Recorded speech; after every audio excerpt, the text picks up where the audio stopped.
If you think the truth is buried deep, wait until you see what this nurse was hiding. Don't forget to subscribe before the next heartbeat stops. The night was unusually quiet inside Somerset Medical Center. Machines hummed softly, fluorescent lights flickered, and the faint scent of disinfectant lingered in the air. It was past midnight when Nurse Charles Cullen checked the forebag of his latest patient, an elderly man recovering from heart surgery.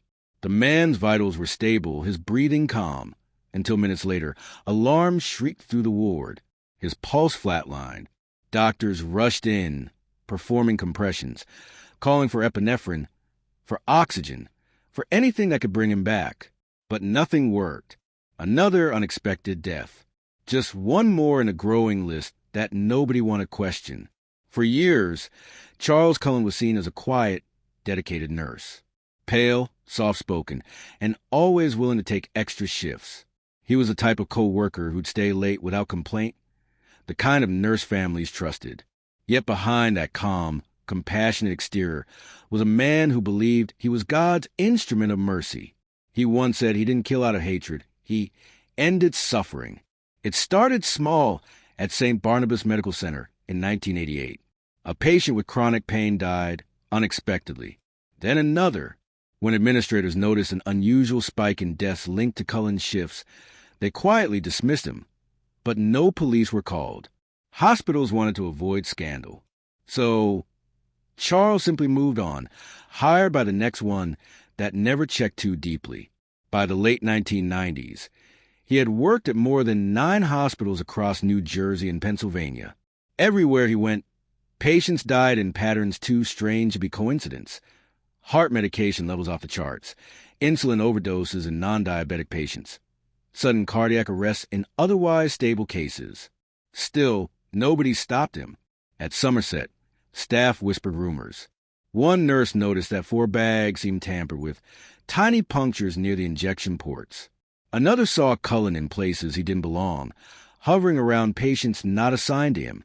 But the evidence was always circumstantial. The deaths were unpredictable, and Cullen's records were meticulous. He was careful, cold, and clinical. Until one night, a patient coded under mysterious circumstances, and the attending doctor noticed something odd. The lab results showed a massive digoxin spike, a heart medication not prescribed to the patient. Suspicion turned to panic. Someone was poisoning people inside the hospital. The administrators wanted silence.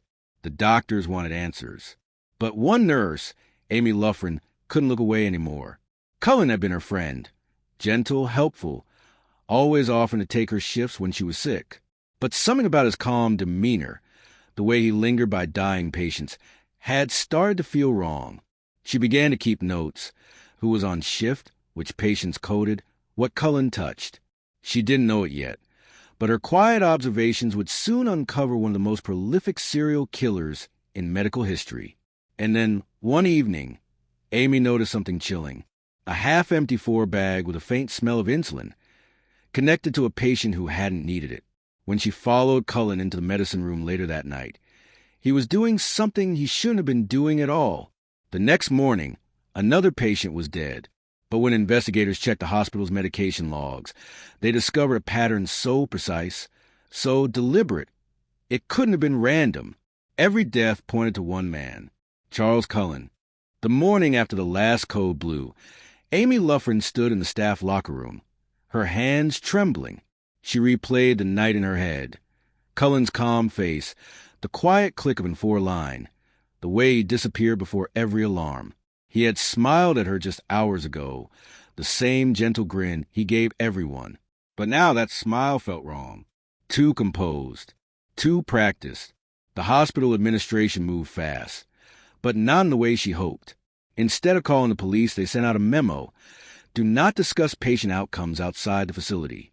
Somerset wanted silence. Lawsuits, negative press, financial losses, those mattered more than the truth. But Amy couldn't stay quiet.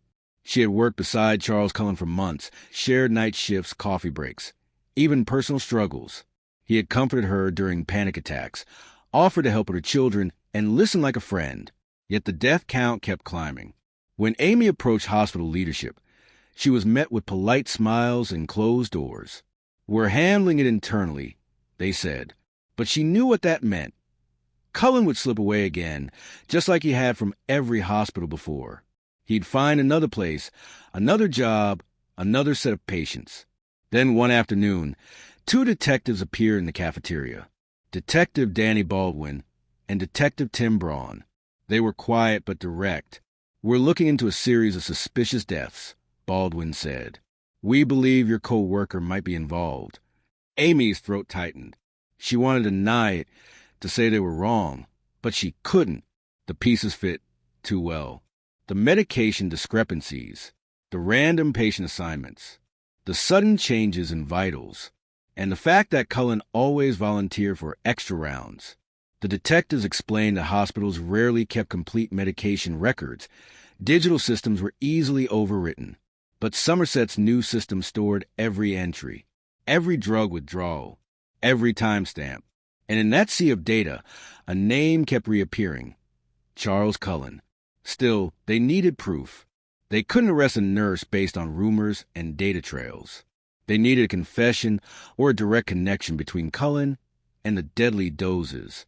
That's when they asked Amy for something she never imagined she'd do. They wanted her to wear a wire. Amy froze. "He's my friend," she whispered. Detective Braun leaned in. "He's not your friend. He's killing people." The decision shattered her. Every memory of kindness, every shared laugh, turned sour. But Amy knew if she stayed silent, more people would die. So she agreed. The next night, she walked into the hospital with a hidden recorder under her sweater. Cullen greeted her with that same gentle voice. "Rough week, huh?" he said, offering her a cup of coffee. His tone was casual, but she could feel the tension beneath it, like he knew something was coming. They sat together in the break room as the machines beeped faintly in the distance. Amy's heart raced. She tried to sound normal, to ask harmless questions. But Cullen was guarded, speaking slowly, choosing words like a man who had spent years lying. Then she asked quietly, "Charlie, they're saying patients are dying because of medication errors. You don't think it's true, do you?" He looked at her for a long moment, his eyes calm, unblinking. "Sometimes," he said softly, "people are better off gone. You see how much they suffer. No one helps them. Someone has to." Amy's stomach turned cold. Her friend wasn't remorseful. He believed he was right. When she handed the tape to detectives the next day, their faces hardened. They had what they needed, but they knew this was only the beginning. Cullen was smart, methodical, and dangerously calm. And as they built their case, a terrifying truth emerged from the data logs. Charles Cullen's pattern didn't start at Somerset. It stretched back 15 years. Hospitals had known.